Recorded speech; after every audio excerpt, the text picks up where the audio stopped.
오늘 하나님께서 우리 모두에게 주시는 은혜의 말씀은 신약성경 에베소서 6장 1절부터 4절까지 기록된 말씀입니다. 다 외울 수 있는 말씀이죠. 한번 같이 읽겠습니다. 자녀들아, 주 안에서 너희 부모에게 순종하라. 이것이 옳으니라. 내 아버지와 어머니를 공경하라. 이것은 약속이 있는 첫 계명이니 이로써 내가 잘되고 땅에서 장수하리라. 또 아비들아, 너희 자녀를 노엽게 하지 말고 오직 주의 훈계로 양육하라. 아멘. 5월은 가정의 달입니다. 지난 주일은 우리 꽃주일, 어린이 주일이고 오늘은 어버이 주일입니다. 여러 번 말씀드린 것처럼 성경에서 또 역사상 하나님께서 만드신 단체, 하나님께서 만드신 기관은 딱 두 개입니다. 첫 번째가 뭐죠? 가정입니다. 두 번째는 교회입니다. 여러분의 가정은 하나님께서 설계하신 대로, 하나님께서 창조하신 대로 운영이 되고 있습니까? 경영이 되고 있습니까? 그렇게 경영하셨습니까? 그런 고민을 좀 해야 되겠죠. 하나님이 세우신 가정, 어떻게 경영하는 것이 옳은가? 어떤 부모가 돼야 할까? 사실 우리는 이런 준비 없이 어른이 되고 이런 준비 없이 부모가 됩니다. 그리고 나서 후회만 남지요. 부끄러움만 남고 돌이킬 수 없는 후회만 남아서 안타깝지만 그래도 1년에 한 번이라도 이런 것들을 다시 돌이켜 점검하고 조금 때늦은 감이 없지 않지만 회개할 것이 있다면 회개하고 바로잡을 것이 있다면 바로잡고 또 돌이켜야 할 것이 있다면 돌이키는 것이 믿음의 사람의 태도가 아닐까라는 생각을 합니다. 여러 사람들을 만나서 이야기하면서 제일 속상하고 안타까운 대화, 또 그런 대화의 상대가 있다면 변명과 핑계로 일관하는 사람들이에요. 사실 이야기를 더 진행하고 싶은 마음이 들지 않을 정도로 자신의 죄와 허물에 대해서 인정하지 않고 변명과 핑계로 일관합니다. 왜 그런 사람들과의 관계를 단절하고 싶고 더 대화를 유지할 필요가 없겠다라는 생각이 드냐 하면 과거에도 희망이 없고 지금도 희망이 없을 뿐만 아니라 어디에도요? 미래에도 나아질 가능성이 없기 때문입니다. 변명과 핑계로 일관하는 사람들의 삶은 지나간 시간에도 지금도 또 미래에도 나아질 가능성이 없기 때문에 그와의 대화가 무슨 의미가 있을까라는 그런 고민을 하게 됩니다. 신앙생활도 마찬가지고 우리의 인생도 저는 별반 다르지 않다라고 생각을 합니다. 그때는 몰라서 그랬지, 그때는 그럴 수밖에 없었어, 그때는 먹고 사는 게 바빠서 그랬고 그때는 상황이 여의치 않아서 그랬어 라고 변명하고 핑계한다고 해서 달라질 것은 아무것도 없습니다. 늦게라도 깨달아졌으면 시인하고 고백하고 회개하고 결심하고 결단해서 돌이켜야 작은 희망이라도 우리의 삶에 있지 않겠습니까? 하나님께서 하나님의 모양과 형상대로 사람을 창조하셨다가 창세기의 첫 머리입니다. 하나님께서 하나님의 형상과 모양대로 남자와 여자를 창조하셨습니다. 하나님께서 창조 때부터 사람을 남자와 여자로 창조하셨다는 것은 무엇을 의미하고 상징하고 내포하지요? 번성이요. 다음 세대요. 그래서 아담에게 주신 첫 번째 축복이 뭐예요? 생육하고 번성하여 땅에 충만하라 였습니다. 생육하고 번성하여 땅에 충만하라. 여러분, 이 말씀을 읽으면서 무슨 생각을 하십니까? 어버이 주일을 맞이하면서 우리가 한번 고민해 봐야 될 여러 가지 것들이 있지만 저는 여러분들에게 이 질문을 드리고 싶습니다. 여러분들에게 여러분의 자녀는 어떤 의미입니까? 도대체 자녀는 뭡니까? 애들이 다 컸는데 이거를 답을 못하고 이게 정리가 안 되면 참 무의미한 삶을 사는 게 아닌가라는 생각을 해요. 여러분, 자녀는 여러분에게 무슨 의미죠? 자식은 여러분에게 뭡니까? 우리가 성경을 여러 번 읽고 반복해서 읽고 통독해야 되는 이유 중에 하나가 뭐냐 하면, 하나님께서 첫사람 아담과 하와를 하나님의 모양과 형상으로 만드셨으니까 아담과 하와는 자녀가 무슨 의미인지를 알았을까요? 몰랐을까요? 이런 생각을 안 하시는군요. 성경을 읽을 때. 하나님께서 아담과 하와를 하나님의 모양과 형상대로 창조하셨다라는 말이 내포하는 것은, 아담과 하와에게는 그 모든 만물이 존재하는 존재의 이유와 목적을 아는 지식이 있었다라는 거 아니겠습니까? 그런 생각 안 하세요? 아담과 하와에게는 이 세상에 만물이 존재하는 이유, 혹은 자신들이 이제 생육하고 번성하기 위해서 다음 세대를 출산할 때 그 자녀가 어떤 의미인지를 아는 지식이 있었겠죠.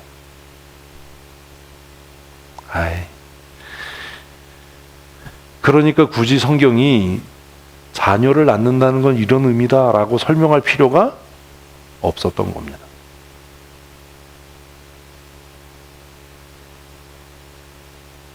성경 읽는 법을 좀 바꾸셔야 된다니까요.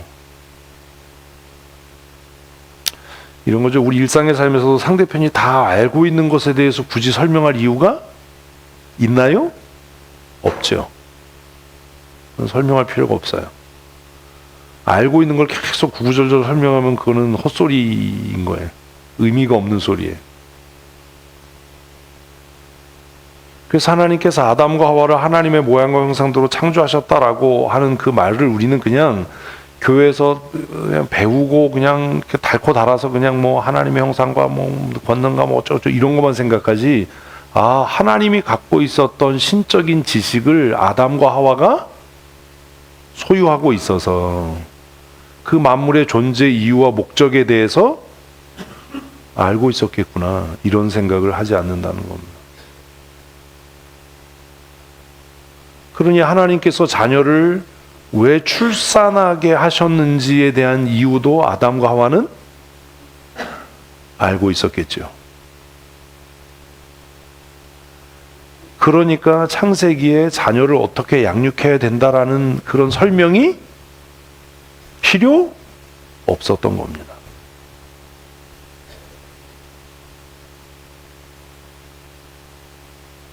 이해되셨어요, 여기까지? 그런데 우리에게는 그 설명이 필요합니다.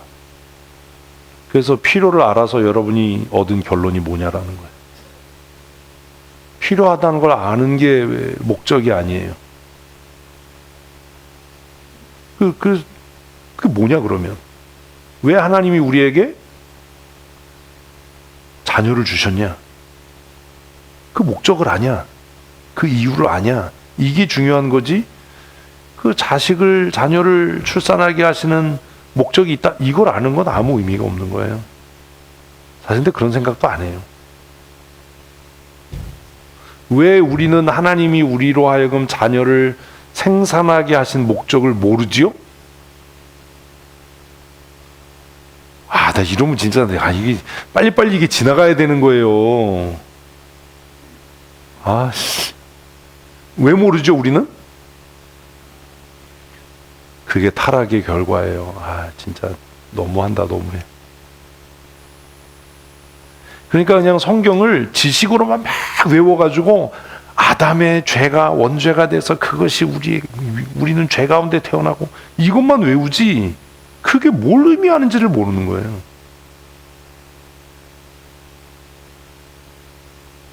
아담과 하와가 타락하고 범죄함으로 신적인 지혜, 신적인 지식들이 우리로부터 사라져가는 거예요. 그러니까 이제 그 후대로 올수록 하나님께서 왜 창조하셨는지, 창조의 목적이 뭔지, 그것들이 존재하는 이유가 뭔지가 설명이 돼야 되는 거죠. 여기까지 이제 이해가 되셨어요?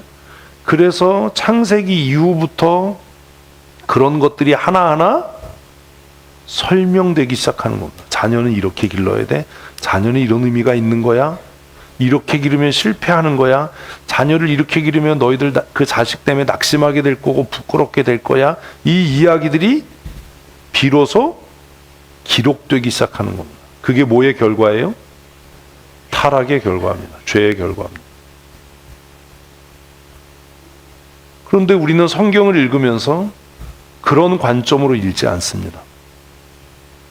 그러니까 창세기 이후부터 기록되는, 아담의 타락 이후부터 기록되는 성경에는 상당히 여러 부분에 굉장히 넓고 두텁게 자녀가 어떤 의미인지, 자녀를 어떻게 양육해야 하는지, 하나님께서 자식을 출산하게 한다는 게 어떤 의도인지가 기록이 돼 있을까요? 안 돼 있을까요?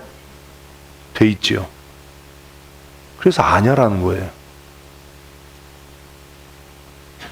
그래서 아십니까?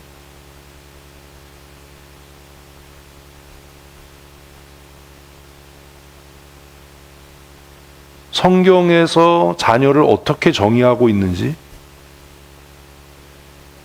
성경에서 그 자녀를 어떻게 양육하라고 가르치고 있는지 아십니까? 사실 이런 것에 대한 고민 없이 우리는 결혼을 하고 자녀를 낳아요. 그래서 성경이 자녀를 어떻게 규정하고 있는지, 하나님께서 우리에게 자녀를 출산하게 하시는 의도와 목적이 무엇인지, 그 자녀를 어떻게 양육해야 하는지 우리는 알지 못하고 깨닫지 못한 채로 결혼해서 자신의 욕망대로 자녀를 낳고 그 자녀를 무엇으로 삼아요? 내 욕망의 대상으로 삼아요. 그래서 야, 나는 가난했으니까 너는 가난하지 말아야 돼. 나는 많이 못 배웠으니까 너는 많이 배워야 돼. 자녀가 뭐인 거예요? 자신의 욕망의 대상이 되어버리는 거예요.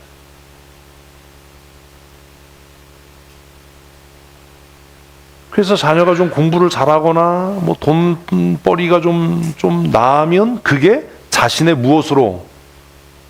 성공으로, 인생 역전으로 여기는 겁니다. 근데 미안하지만 성경에는 어디에도 그렇게 써 있지 않습니다.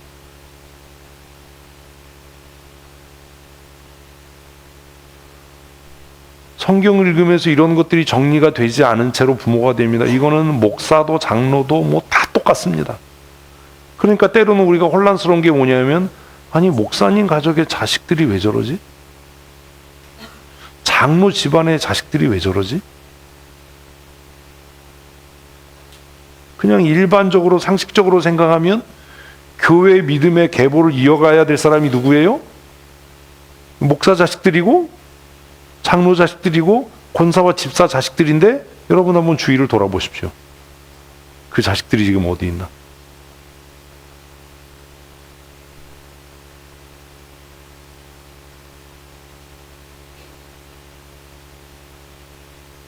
왜 이런 사태가 생겼냐라는. 어제 저녁에 임직투표 끝나고 나서 이제 얘기를 했어요. 이제 임직 예정자들 한번 같이 식사를 하자. 애들 다 데리고 와라. 큰애들은 바쁘니까 이제 애들 왜 다 데리고 오라고 그랬어요? 제가 어제 그랬거든요. 니 죽는다 이제. 부모가 권사가 되고 집사가 되고 장로가 되는 건 부모만의 문제가 아니다. 예배 태도 안 좋으면 죽여버린다 그냥. 누구한테 뭐 예배 잘해라 얘기할 게 아니잖아요. 이제 그렇게 이제 협박을 하려면 일단 뭐 해야 되니까? 먹여야 되니까. 어제 돈이 많이 들어갔어요. 식사하고 그런 이야기를 함께 나누고 애들 앉혀놓고 협박하고, 답을 드리지는 않을 겁니다. 한번 고민해 보십시오. 성경은 자녀를 뭐라고 규정하고 있나? 나는 내 자식을 어떻게 이해하고 있나?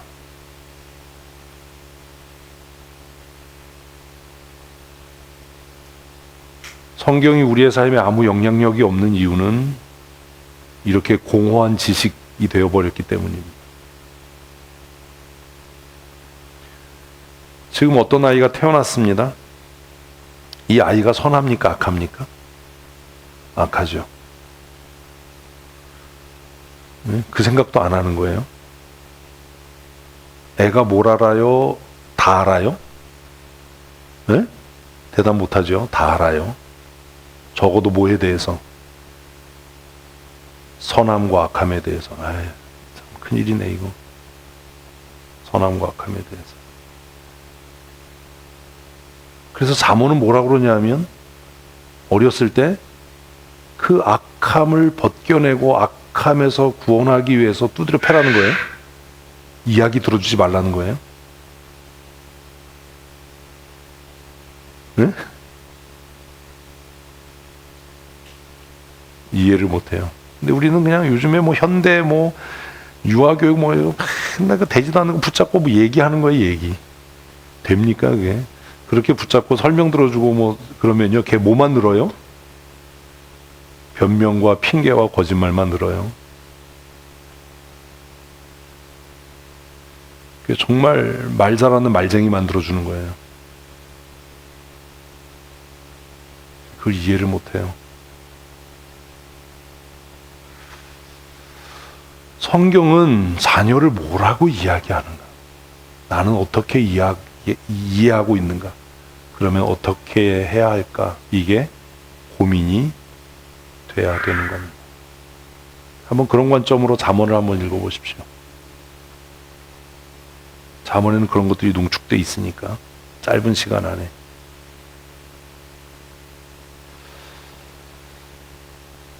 이미 우리는 창세기의 이야기를 통해서 사람이 얼마나 악한가를 보게 됩니다. 에덴에서 아담과 하와가 쫓겨났습니다. 사람을 죽이는 것, 살인에 대해서 누가 가르친 적이 있나요?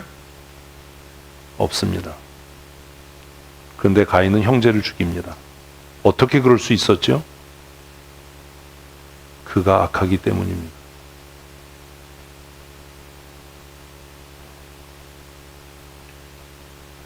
현대 교육학이나 심리학에서는 모방범죄를 이야기합니다. 가인의 살인은 어떻게 설명할 겁니까? 나쁜 친구 영향받아서 얘가 이렇고 뭐 나쁜 거 봐서 이렇고.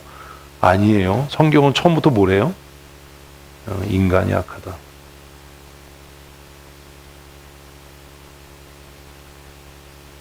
모방범죄 헛소리 하지 마라. 그냥 악한 거다. 우린 그런 고민을 안 해요. 가인의 살인 충동, 가인이 동생을 돌로 쳐 죽인 사건 앞에서 우리는 당황해야 되는 겁니다. 배운 일이 없는데, 본 일이 없는데, 이 사람 어떻게 이렇게 할 수 있었지? 그 결론은 뭐예요? 아, 사람은 그냥 악하구나. 사람은 그냥 태생적으로 악한 거고. 아담의 죄의 결과로 사람은 뭐예요? 악하다. 이런 고민도 하지 않고 그냥 가인이 아벨 쳐주겠다 이것만 외우는 겁니다. 여러분이 생각하는 인간 이해는 도대체 뭐냐라는 거예요.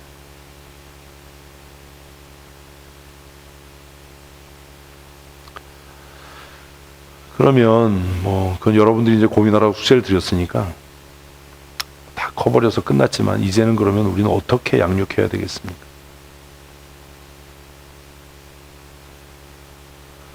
태생적으로 사람은 어떻다고요? 악해요. 변명하고 핑계하는 게 본성이고요. 자신의 악함을 정당화하려고 하는 게 본성이고요.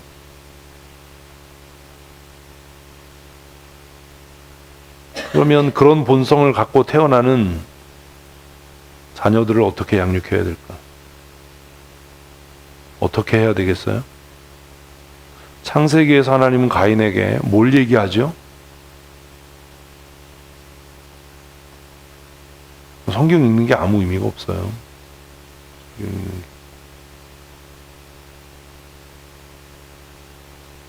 누가 가르치지 않았는데 가인의 마음에서부터 분노가 치밀어 오릅니다. 살인의 욕구가 치밀어 오릅니다. 하나님 뭐라고 그러죠? 악을 다스리라라고 얘기를 해요. 우리는 그걸 통해서 배워야 되는 거죠. 뭘? 내 자녀가 어렸을 때 무엇을, 자신의 악함을 통제하는 것을 가르쳐야 되는 거예요. 뭘로요? 두드려 패는 걸로요. 잠언 읽어보세요.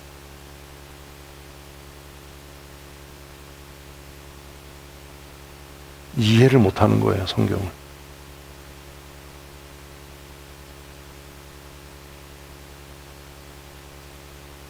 그렇게 자란 사람은 어른이 돼서도 자신의 악함에 대해서 끊임없이 뭐해요? 핑계하고 변명하고 억울해해요. 안 나져요. 늘 자기가 피해자라고 거짓말해요. 가인의 제사가 거부된 것은 아벨에 의해서 피해본 겁니까? 남 얘기니까 그렇게 얘기하는 겁니다. 아이들의 이야기를 들어보면 그 아이들 가운데 자기가 잘못했다는 놈? 없습니다. 자기가 다 피해자입니다. 근데 그걸 또 들어주는 거죠. 수용하고.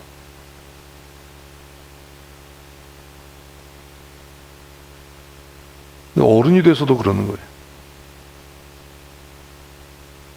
끊임없이 변명하고 끊임없이 핑계하고.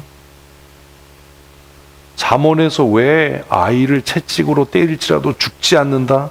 그렇게 하면 그 아이를 악에서 건져낼 수 있다라고 얘기하냐면, 구타하는 것, 때리는 것을 정당화하는 것이 아니라 그 말의 의미가 뭐예요? 진짜 이 성경을 읽는 게 큰일이네요, 여러분들. 잠언이 그렇게 이야기하는 것의 진짜 의미가 뭡니까?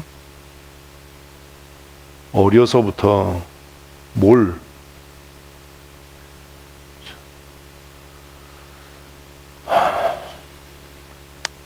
성경 좀 다시 좀 잘 읽읍시다. 자신의 악행에 대해 책임지는 걸 가르치라는 거예요.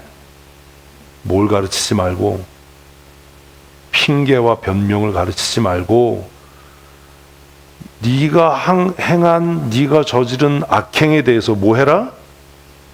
책임을 지는 걸 가르치라는 거예요. 그게 이미 가인의 살인 사건이 우리에게 교훈하고 있는 겁니다. 가인이 아벨을 죽였습니다. 그러면 가인은 어떻게 해야 합니까? 하나님이 죽여야 됩니다. 이런 생각도 안 하고 읽는 거죠.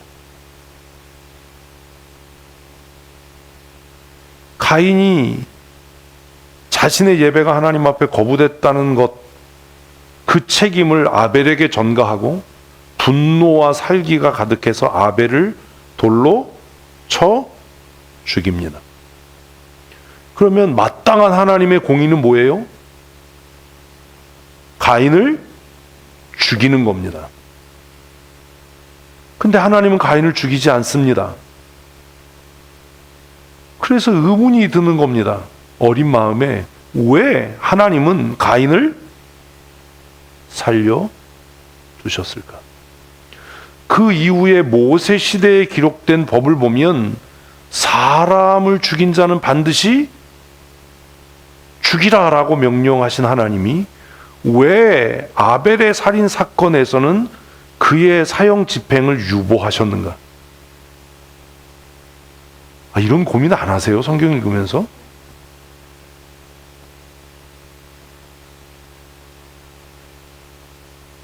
저는 어려서 성경 읽으면서 너무 이런 것들이 궁금했어요. 왜 그러셨는가? 처음 살인 사건과 왜 이후에 모세의 법은 이렇게 다른가? 그 질문 끝에 깨달은 게 그거예요. 아, 하나님은 가인으로 하여금 뭐 하도록? 자신의 죄에 대해 책임지도록 하신 거구나. 그러면 우리도 어른이 됐든 아이가 됐든 자신이 저지른 만행에 대해서, 자신이 저지른 죄에 대해서 뭐 하도록? 책임지도록 해야 되는 거구나. 교회에서 어떤 문제를 일으켰습니다. 교회를 떠나고 내가 사직하겠다가 옳은 겁니까? 아닙니다. 책임지도록 가르쳐야 되는 겁니다. 그 수치와 멸시를 그 자리에서 그냥 다 당해라. 그게 네 잘못에 대한 책임지는 태도다. 사람들은 자살해서 책임진다라고 이야기합니다. 그건 회피지 책임지는 게 아닙니다. 그 부끄러움을 견뎌내는 겁니다. 그 수치를 이겨내는 겁니다. 그게 하나님께서 가인에게 주신 뭐예요? 아이 진짜 짜증나게 이마의 표예요. 아니 좀 생각을 좀 하세요. 좀 생각을. 짜증나잖아요. 자, 도대체 몇십 년 예수 믿고 교회 다니는 게 뭐냐 이거. 그 이마에 표를 주셨어요. 낙인을 찍은 거예요. 그래서 그가 어디로 가든지 뭐라는 것이, 살인자라는 것이 드러나서 그 수치와 부끄러움을 감당하도록. 여러분은 무슨 책임을 지고 있습니까? 핑계와 변명으로 일관하지 않습니까? 아, 그땐 몰라서 그랬고, 그땐 그럴 수밖에 없었고, 그땐 그게 옳은 줄 알았고. 자신의 죄와 허물에 대해서 책임질 줄 모르는 부모가 그 자녀를 자신의 죄와 허물에 대해서 책임지는 사람으로 양육할 수 있겠습니까?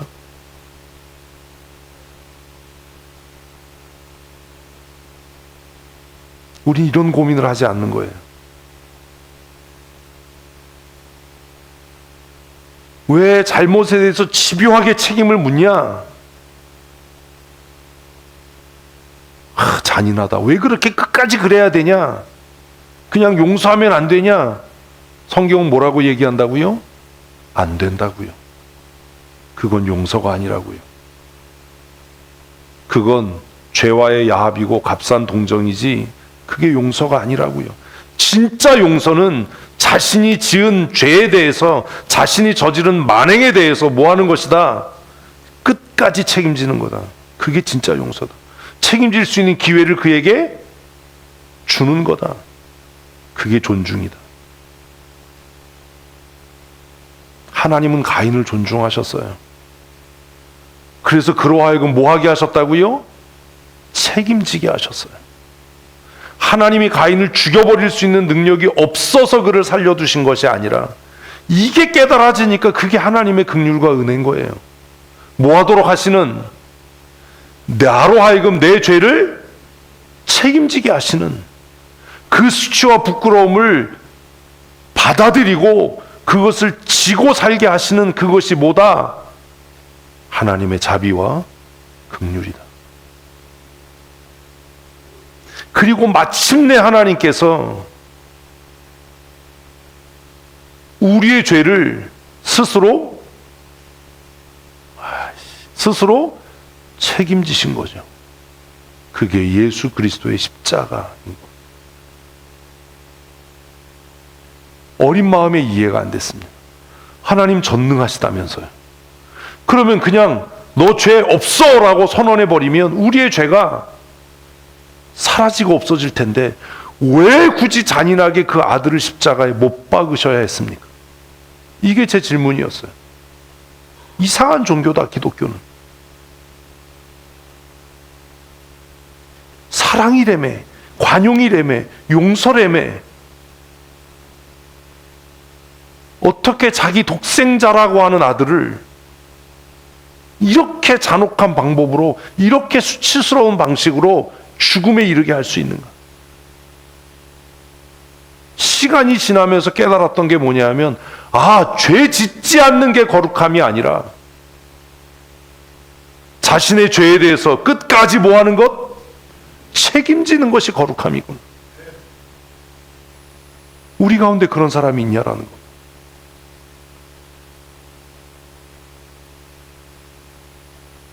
조금만 책망하면 막 오리도 아닌데 입이 막 튀어나오고 막 인상을 쓰고 듣기 싫어서 막 그땐 그럴 수도 있지 뭐 그런 걸 또 그러냐고 그러고. 책임지는 태도가 있어야 되지 않습니까? 목사님, 내가 그랬습니다. 내가 잘못했습니다. 내가 책임지지요.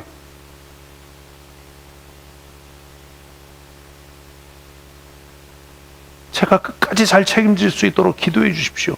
제가 이 수치와 멸시를 견딜 수 있도록 기도해 주십시오. 그게 안 되는 이유는 어려서부터 그렇게 배우지 못한 겁니다. 어려서부터 우리는 부모들에게 뭘 배운 거예요? 변명, 핑계, 거짓말로 일관하는 것. 자기만 억울한 거예요. 나만 그랬냐. 그래서 우리 맨날 교통신호 위반해서 단속되면 우리가 항상 하는 말이 뭐예요? 저 사람은 왜 안 잡냐 좀. 아니 저 사람 잡는다고 네 죄가 없어지냐. 목사님 나만 그랬네요. 뭐 누구 집사도 그렇고 누구 집사도 그렇고 다른 교회도 그렇고 다 그렇지. 그렇다고 내가 의인이 되나요? 내 죄가 없어집니까? 고민해봐야 되잖아요.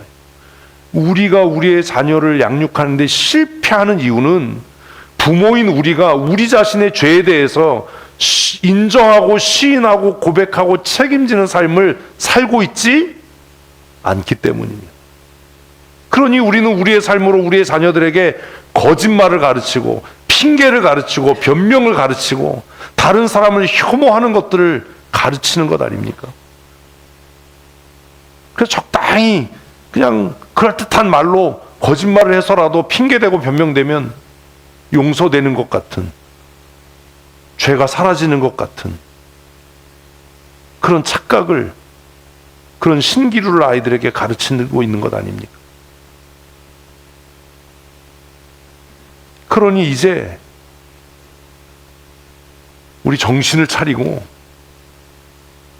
내 죄와 허물에 대해서, 내가 저지른 그 악함에 대해서 뭐하고 인정하고 입으로 시인하고 고백하고 끝까지 뭐하는 책임지는 그런 부모로 사십시오.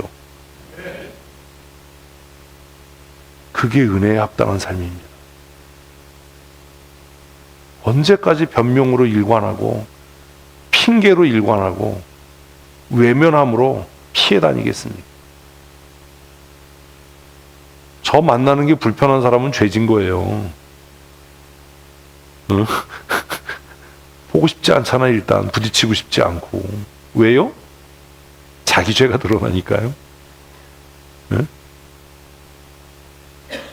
제가 얘기했잖아요. 뭐 이렇게 올라오다가 발소리 들리면 돌아서 간다고.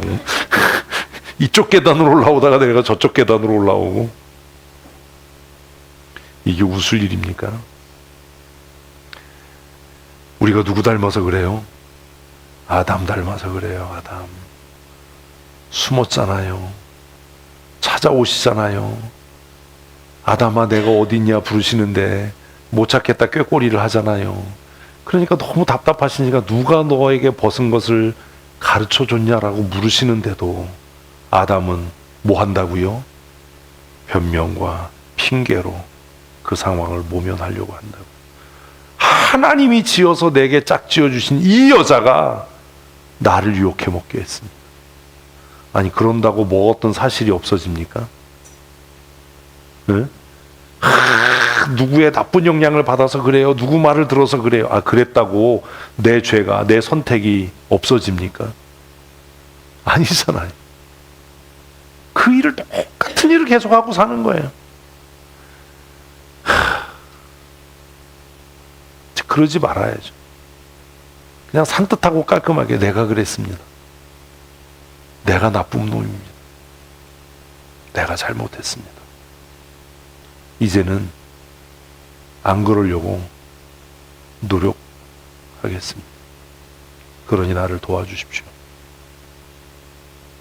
이래야 뭐 희망이 있는 거죠. 외면하고 피하고 변명하고 핑계댄다고 그게 해결이 되겠습니까? 그리고 그 태도는 마침내 누구에게까지?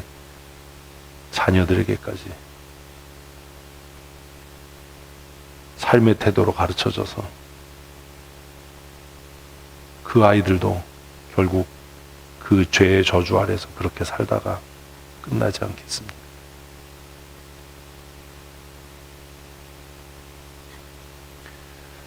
일은 못해도 됩니다. 무식해서 몰라도 됩니다. 여러분, 변명하지 말고 핑계하지 마십시오.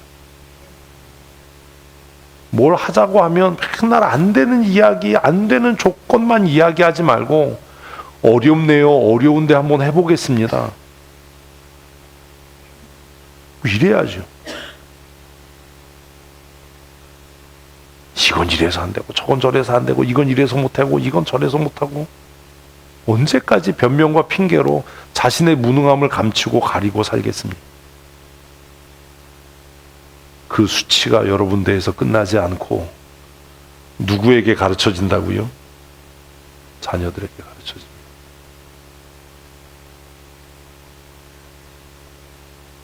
성경은 우리에게 자녀를 어떻게 양육하라고 이야기하는가?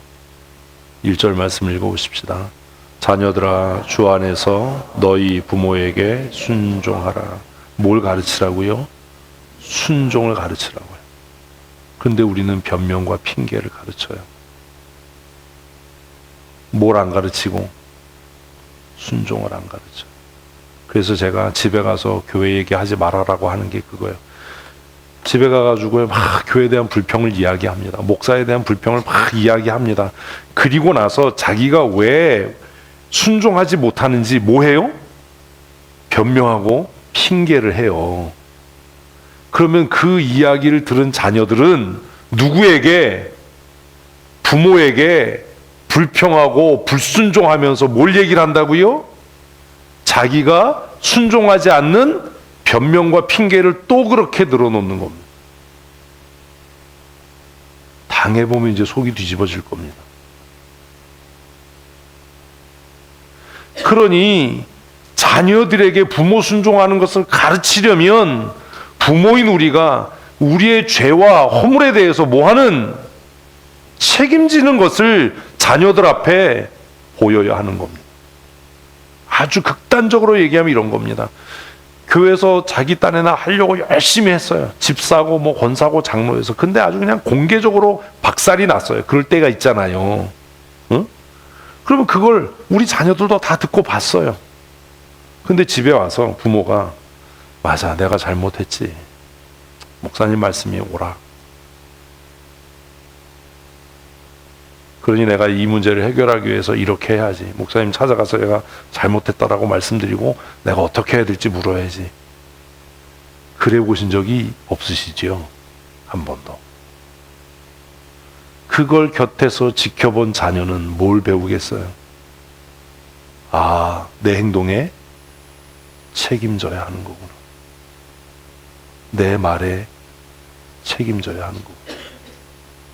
그리고 때때로 내 생각과 일치하지 않고 내 뜻과 일치하지 않아도 하나님이 세우신 권위에 뭐 해야 하는구나? 순종해야 하는 거구나. 이걸 배우겠죠. 근데 집에서 뭐 굳이 그렇게 해야 되냐, 꼭 그래야 되냐, 내가 이해가 안 되고 뭐 납득이 안 되고 나는 하기 싫고 뭐.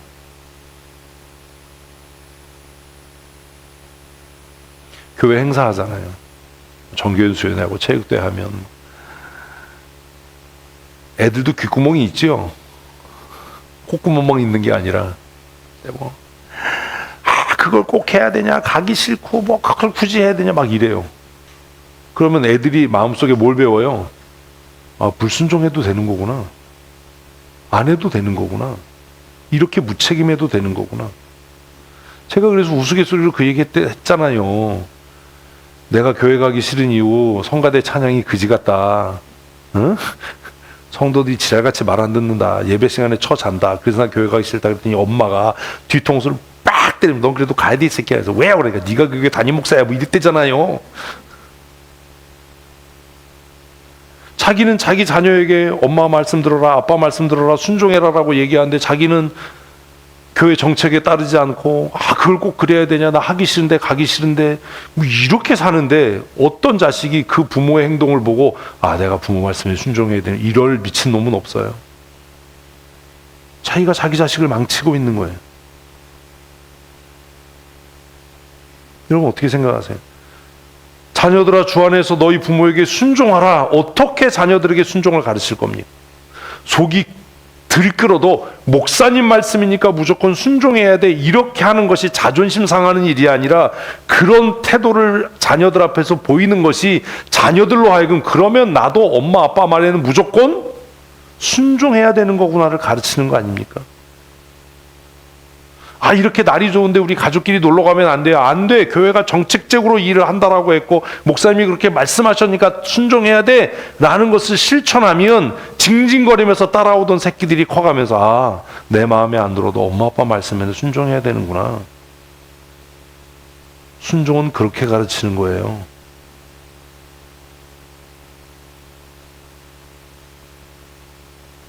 집에서 밥 먹을 때, 집에서 그냥 주일 예배 끝나고 가가지고 교회에 대한 불평이 그냥 늘어지고 뭐 꼭 그래야 되냐, 이래야 되냐 그렇게 얘기하고 나서 나중에 아, 우리 애들은 왜 말을 안 듣지?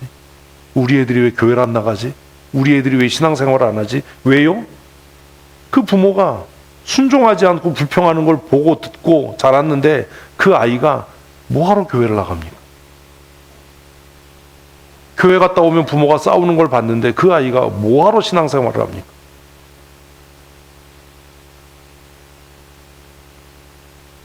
자녀들에 대한 명령인 것 같지만 어버이 주일의 부모인 우리가 생각해야 될 것은 우리는 우리의 자녀들에게 어디 안에서?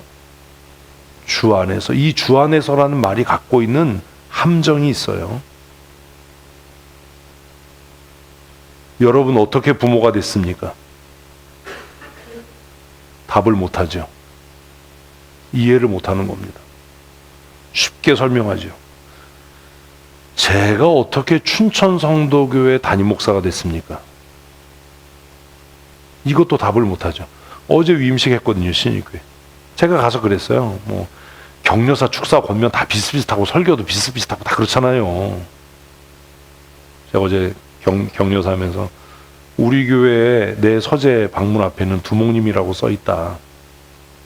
나는 우리 교회 두목이다. 내가 왜 두목이냐? 하나님께서 우리 교회를 나에게 위임하셨기 때문이다. 여러분은 그렇게 생각 안 할지 모르지만 저는 그렇게 믿어요. 하나님께서 춘천성도교회를 나에게 뭐 하셨다? 위임하셨다. 위임했다는 건 모든 정권을 다 믿고 맡겼다예요. 네? 누구에게 있는? 하나님께 있는. 그러니까 나한테 덤비면 하나님 앞에 덤비는 거다. 축하한다. 당신이 오늘 이 교회 두목이 됐다. 근데 두목으로서 권위가 있으려면 우리에게 그것을 위임하신 하나님의 말씀대로 해야 된다. 성경대로 해라. 그래서 내가 성경책 준다. 두목으로서 위임이 있으려면 교회 법을 지켜야 된다. 그러니까 내가 헌법책을 너에게 선물한다. 교회 행사는 이벤트가 아니다. 교회 행사를 이벤트 만들지 마라. 교회 행사는 총회가 정한 예식서의 모범대로 해야 된다. 아, 어제 돈 많이 썼어요. 성경책 줬죠. 헌법책 줬죠. 표준예식서 줬죠. 그때 저녁에 항의 전화가 왔어요. 목사님 나 위임할 때는 왜 그런 거 안 줬냐고. 아, 나 별씨. 아니 나 저에게 전화 와가지고 목사님 근데 내가 위임식 할 때 왜 그런 거 나한테 안 주셨어요? 그래서 야 니네 교회 원로가 줘야지 내 걸 내가 왜 줘? 이시니까 아 우리 원로 그런 거 모르는데 목사님 주셔야지. 그래서 아 별.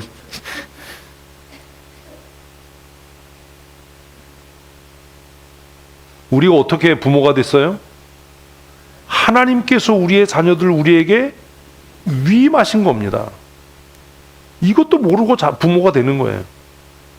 제가 어떻게 춘천성도교회 담임 목사가 됐어요?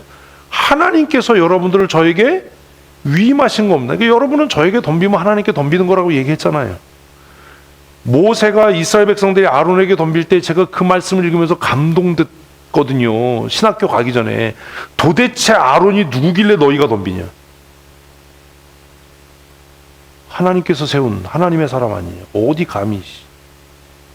아, 이런 거구나.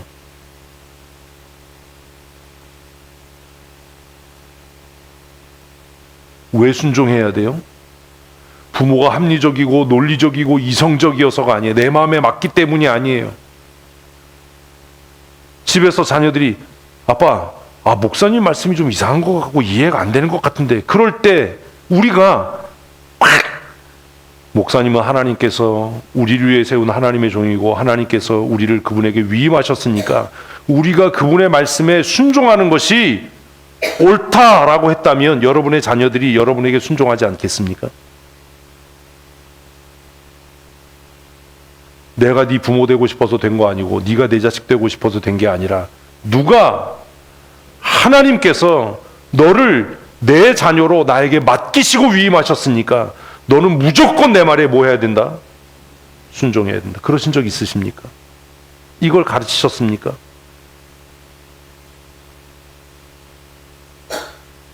정말 가장 치사찬란한 방법으로 내가 벌어온 돈으로 먹고 사는 한 너는 나에게 뭐 해야 된다? 순종해야 된다. 그 레슨이 뭔지 아세요? 만나예요.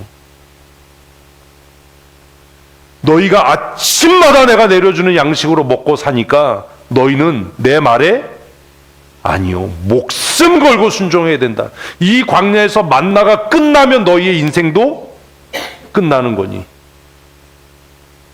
성경을 도대체 어떻게 읽는 겁니까?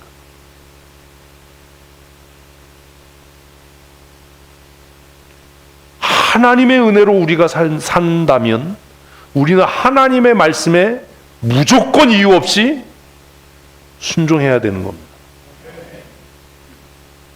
말만 아멘이지 그렇게 안 삽니다. 그래서 부모는 자녀에게 처음 뭘 가르쳐야 돼요? 순종하는 걸 가르쳐야 돼요.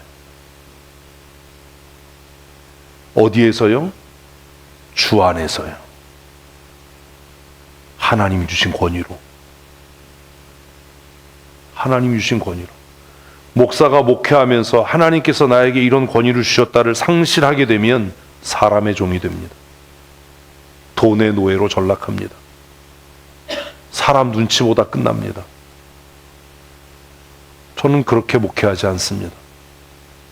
왜냐하면 나를 춘천성도교회 담임 목사로 세우신 분은 누구다? 하나님이시다. 하나님께서 이 권세를 나에게 위임하셨다. 그냥 주셨다가 아니라 위임하셨다. 그래서 위임식 하는 거예요. 왜 목사 위임식을 하는지 아세요? 하나님이 이 모든 권세를 너에게 위임하셨다. 시무 목사하고 위임 목사는요, 급이 달라요. 목사라고 다 같은 목사다 웃기는 소리 하지 마라. 한 교회를 위임해서 맡는다는 게 얼마나 위대한 일인지 아냐. 부모가 된다는 게 얼마나 위대한 일인지 아냐. 하나님께서 너의 생명을 나에게 뭐 하셨다? 위임하셨다. 그러니 너는 그냥 찍소리 말고 순종해야 되는 거야. 뭐 불합리하네요, 뭐 어쩌네요, 이런 소리 하려면 너 나가라. 밥숟가락 놔라. 근데 지금은 부모들이 미쳐서 밥숟가락 들고 쫓아다니잖아요. 어디 그런 게 있습니까, 성경에? 이렇게 하는 것이 옳다라고 말씀합니다. 시간이 너무 많이 갔네요. 2절 읽습니다. 내 아버지와 어머니를 공경하라. 이것은 약속 있는 첫 계명이니 이로써 내가 잘 되고 땅에서 장수하리라. 여러분 자녀가 빌어먹고 실패하고 찌질하게 살기를 원하시는 분 계시면 아멘 하십시다. 졸다가 또 아멘 하면 큰일 나니까. 아니 그냥 우리의 자녀가 하나님의 약속 가운데서 형통하고 승리하고 장수하는 삶을 살기를 원하면 아멘 하십시오. 근데 이게 아멘 한다고 되는 게 아니라니까요. 아멘은 하긴 하는데 그러려면 뭘 가르쳤어야 된다고요? 순종을 가르쳤어야 된다고. 어디 마트에서 자빠져요. 반 죽여놔야지. 응? 아유 진짜 안 된다는데 장난감 붙잡고 안 놔? 그냥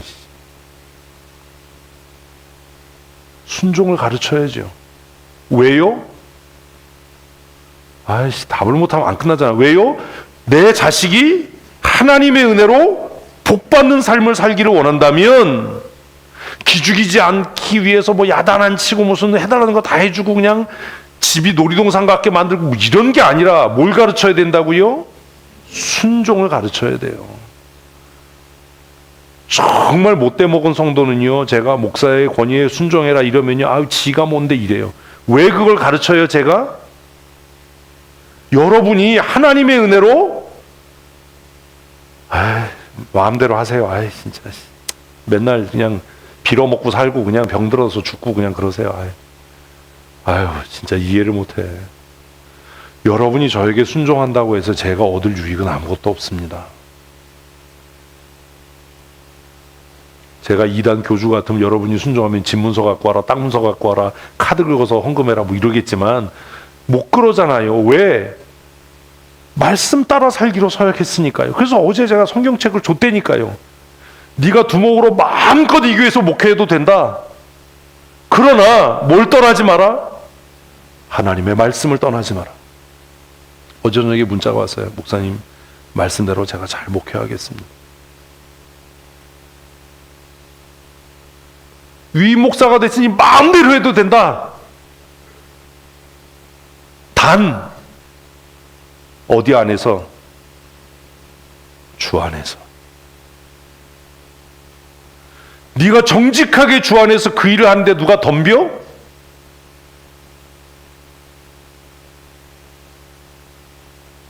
그 다음은 아시죠? 내가 하나님 앞에서 선한 양심으로 부끄럽지 않게 그 일을 하는데 의심해? 그래서 주 안에서. 왜 성도들에게 순종을 가르쳐요? 그래야 여러분들이 하나님의 은혜로 복받고 형통한 삶을 사니까요. 근데 그걸 뭐 삐죽거리고 뭐 안 하겠다고 하고 뭐 목사가 뭐 다냐 뭐 우리가 왜 순종해야 되냐 이러면 뭐 마음대로 하세요. 마음대로. 그냥 마음대로. 우리의 자녀들에게 왜 순종을 가르쳐야 합니까? 내가 그 자식보다 빨리 죽을 거고요. 내가 아무리 많은 돈을 유산으로 물려줘도 그놈의 새끼가 탕진할 거고요. 내가 그 아이에게 순종을 생명처럼 가르치는 이유는 약속 있는 첫 계명이기 때문이고, 이것이 네가 땅에서 잘 되고 존경받고 형통한 삶을 살게 하는 유일한 방식이라고 성경이 말씀하니까요. 순종의 이유가 없어요. 순종을 가르쳐야죠. 하나님이 주신 권위로. 아이들 길러봐서 아시겠지만 아이들이 크면요, 그때는 눈치 보여요. 순종을 가르치는 게 쉽지 않아요. 그러니 언제요? 집을 떠나서는 굶어 죽을 때요. 그게 품 안의 자식일 때요. 조금 커서도 나가 그럼 진짜 나가요. 초딩 때 나가 그러면 이제 못 나가요. 네? 나가면 찾지 말아야 돼. 그 새끼 배고프면 돌아와요. 유치원 때 나가 그러면 바지 잡고 늘어지고요. 초딩 때는 나가 그러면 승질해서 나가요. 한 2시간만 놔둬보세요. 근데 그거 나가라고 그럴 때는 겨울에 꼭 그래야 돼요? 2시간도 안 걸려요. 추운데 지가 어디 갈 거야. 한나절만 지나봐요. 배고파서 문 앞에 쭈그리고 앉아있지. 주 안에서가 중요한 거예요. 그래서 어제 권면했어요. 성경대로 해라. 총회 헌법과 총회의 결의를 지켜라. 그 안에서 네 재량껏 마음대로 목회를 해라. 후배 목사님들이 저를 보고 부러워하는 게 있어요. 목사님 어떻게 이렇게 자신 있게 그렇게 하냐고. 이유는 딱 하나야. 뭐? 내가 성경대로 하고 있다는 확신이 나에겐 있다. 내가 총회법을 어기지 않는다는 확신이 내게 있다. 그러니 그 안에서 나는 자유하다. 내가 성경대로 하지 않은 것 있으면 얘기해봐라. 하나님이 춘천성도교회를 나에게 위임하셨으니 내가 춘천성도교회 심호하는 동안은 내가 두목이다. 두목님의 말을 어기면 죽음뿐이다. 그게 다죠. 근데 내가 성경을 안 지키고 교단법을 안 지키고 근데 내 권위가 어디서 옵니까? 권위가 올 수가 없잖아요. 학교에서 오나요? 학벌에서 오나요? 그런 것도 아니잖아요. 우리가 자녀들에게 가르쳐야 할 것은 순종입니다. 우리의 삶의 태도로요. 왜요? 그것이 그 아이들을 형통하게 하는 겁니다. 사실 오늘 핵심은 4절입니다. 4절까지 오는데 시간이 너무 많이 걸린 거예요. 같이 읽습니다. 또 아비들아 너희 자녀를 노엽게 하지 말고. 남자들 정신 차려야 돼요. 왜 정신 차려야 돼요? 4절에서요. 자녀 양육에 대한 책임을 아버지에게 물어요. 뭐라고요? 아비들아. 아비들아.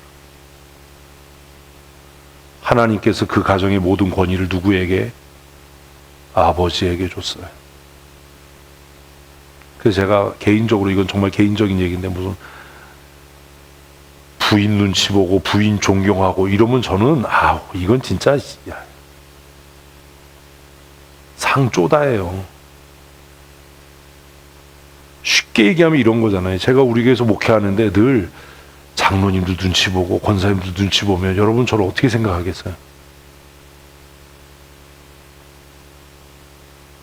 예전에 누가 그러더라고요. 누가 후배 목사님이, 목사님 제가 그렇게 안 봤는데요. 어느 교회 목사님 제가 실망했어요. 왜 그러니까 아니 교회 사다리 빌려달라고 전화를 드렸더니요. 그 목사님이 하시는 말씀이 내가 우리 장로님한테 물어보고 허락받고 빌려줄게 그랬대요.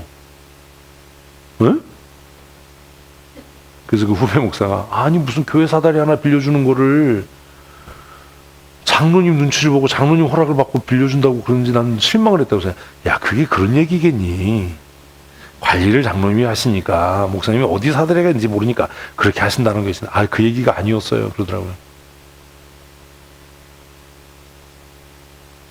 제가 만약에 교회에서 어떤 일을 결정하는데 당회에서 뭔가를 결정하는데 제가 잠깐만요. 제가 전화해서 제 아내에게 물어보고 허락받고 하겠습니다. 그러면 방권사님 저를 어떻게 생각하시겠어요? 존경스럽죠? 너무 존경스러워. 저런 쪼다 같은 새끼가 저런 걸 내가 목사라고 믿고 내가 이 교회 이런 생각 안 하겠어요? 또 안 한다고 그럴 거잖아. 이제 너무 심하게 얘기했으니까 다 그런 거예요. 우리가 당회를 합니다. 뭐 결정했는데 집에 갔다 와서 얘기가 바뀌어요. 그럼 제 마음속에 무슨 생각 들겠어요? 내가 저 사람을 장로라고 믿고 내가 교회를 내가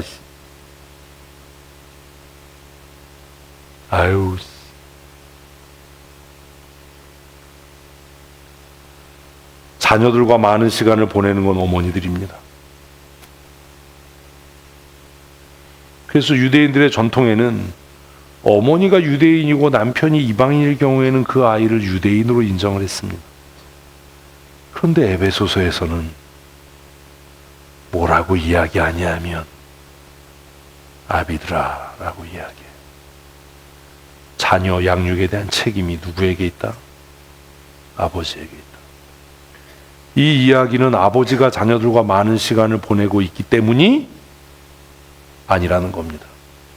그럼 자녀 양육의 성공과 실패는 무엇에 결정된다는 거예요? 아니요, 아버지. 이런 권위요, 권위. 아버지가 그 가정에서 아버지로서의 뭐가 있는가? 권위가 있는가? 애들도 알아요. 뭐 해달라고 그러면 엄마 허락받아야 되고 엄마 눈치 보고.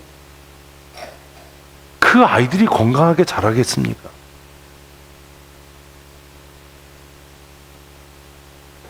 그 아이들이 독립적이고. 그래서 제가 우리 교회 처음 와가지고 한동안 했던 게 뭐예요? 남자들 정신 차리고 영성을 회복해라. 지 마누라 신앙보다도 못한 신앙으로 어떻게 교회를 세울 수 있겠냐? 그러면 남자들 장로 되지 말고 다 여자들이 장로 돼야지. 한 교회 장로가 되려면 모든 성도들보다 영적인 면에서 어때야 돼요? 우월하고 탁월해야지요. 근데 자기 부인 영성보다도 못하고 자기 부인의 신앙보다도 못한 사람들이 장로가 돼서 어떻게 교회를 세워갈 거냐. 뭐 좀 하려고 그러면 부인 허락받아야 되고 뭐 좀 하려고 그러면 마누라 눈치 봐야 되고 이런 사람들이 어떻게 교회를 세워갈 거냐. 그게 뭐냐. 없는 게 낫지.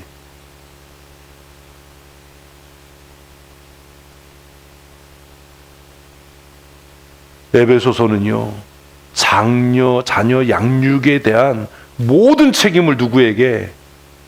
아버지들에게. 왜요?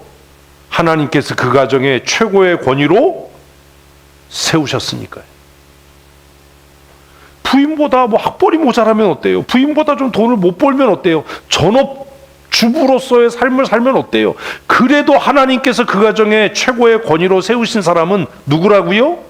아비들이라고요. 눈치 볼 게 없어서 마누라 눈치를 보고 삽니까? 영성을 회복해야죠. 믿음의 거인이 돼야죠. 아브라함처럼 100살에 낳은 이삭을 제물로 드려라라고 얘기해도 사라한테 이야기도 하지 않고 새벽같이 길을 나서는 그런 담대함이 있어야죠.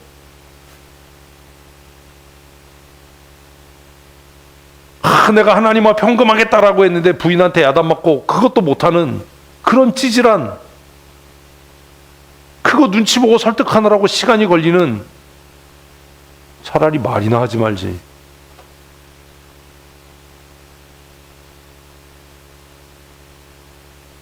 사절이 그래서 놀라운 거예요.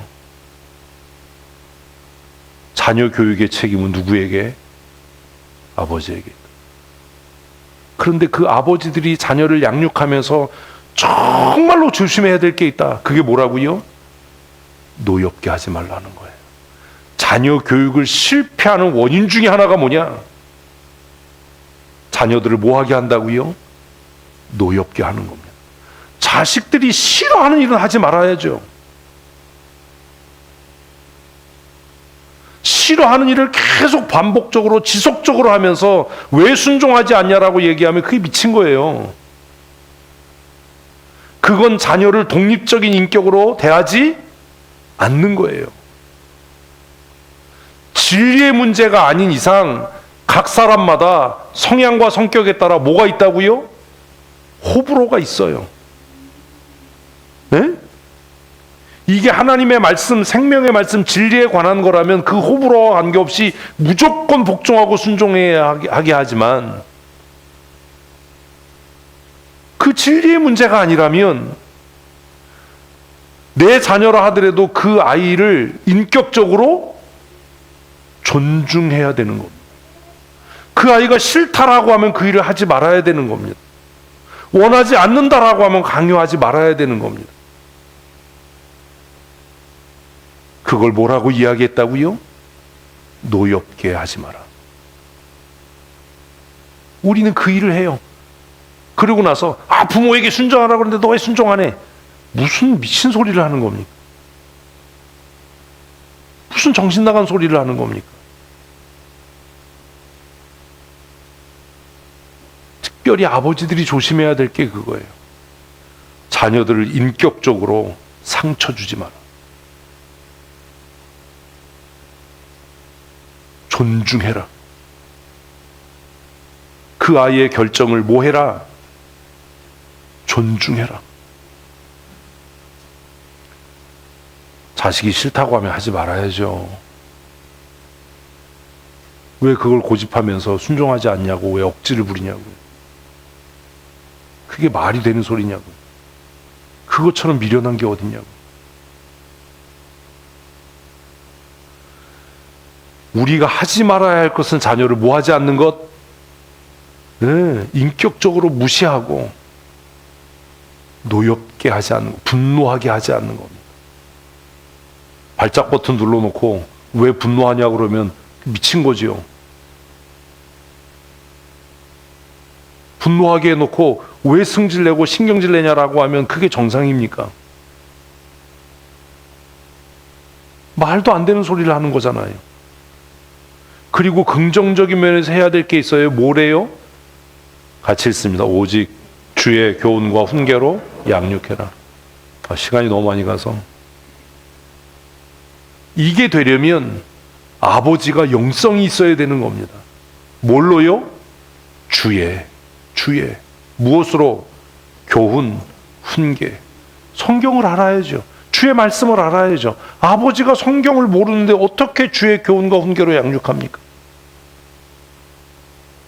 성경의 가치를 이해를 못하는데 어떻게 주의 교훈과 훈계로 양육할 겁니까? 두 가지가 다 안 되는 겁니다. 아이들이 어느 정도 성장했는데도 인격적으로 무시하는 겁니다. 넌 아무것도 모르니까 따라와. 그게 말입니까?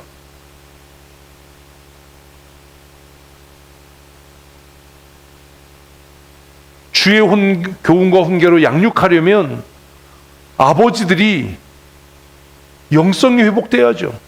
큐티하라는데 안 해요. 성경 읽으라는데 안 읽어요. 하나님의 말씀의 교훈과 훈계가 뭔지 모르는데 어떻게 우리의 자녀들을 주의 교훈과 훈계로 양육할 수 있겠습니까? 이게 안 되는데 어떻게 믿음의 계보가 이어질 수 있습니까? 이게 돼야죠. 그래서 4절이 무서운 거예요. 여기에 그냥 부모들아 이랬으면 부담이 덜하고 어미들아 이랬으면 부담이 덜한데 4절에 뭐라고요? 아비들아라고 콕 찍어서 이야기한다. 하나님께서 우리 가정을 나에게 위임하셨구나. 아버지 나에게 위탁하셨구나. 아버지들은 자녀들에게 뭐예요? 하나님의 대리인이에요. 위임 목사는 성도들에게 하나님의 대리인이에요.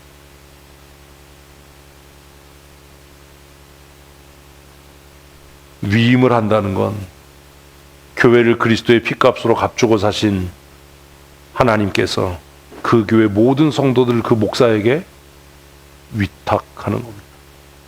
위임식을 한다는 건 교회의 머리신 예수 그리스도께서 그 교회에 속한 모든 성도들을 그 목사 한 사람에게 맡기시는 겁니다. 위임 예식을 한다는 건 교회를 눈동자와 같이 지키시는 성령 하나님께서 그 교회에 속한 모든 성도들을 그 목사 한 사람에게 부탁하시는 겁니다. 그러니 하나님께서 말씀하실 것이 있다면 그 위임 목사를 통해서고, 하나님께서 무언가 행하기를 원하신다면 그 위임 목사의 마음에 소원을 두시고 행하실 겁니다. 어제 이 권면을 사실은 하려고 했는데요, 그 전날 잠자면서 이걸 다 삭제를 했어요. 이거 하면은 권면이 설교 같아질 것 같아서, 격려사가 설교 같아질 것 같아서. 그래서 제가 이게 이런 걸 왜 하지? 예배 설교하고 축사하고 뭐 권면하고 하는데 격려사는 그냥 잘 될 거야 화이팅 하자 하면 끝나는 건데 이걸 왜 시키지? 그래서 어제 아자 잘하자 화이팅 하려다가 그래도 거기까지 갔는데, 성의가 있지. 그래서 준비한 건 안 하고 준비를 다 했는데 이러면 설교 같아질 것 같아서. 사랑하는 성도 여러분, 어버이 주일입니다.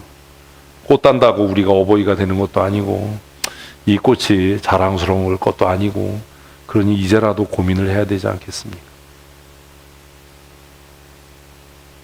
권위 있는 하나님의 사람으로 사십시오.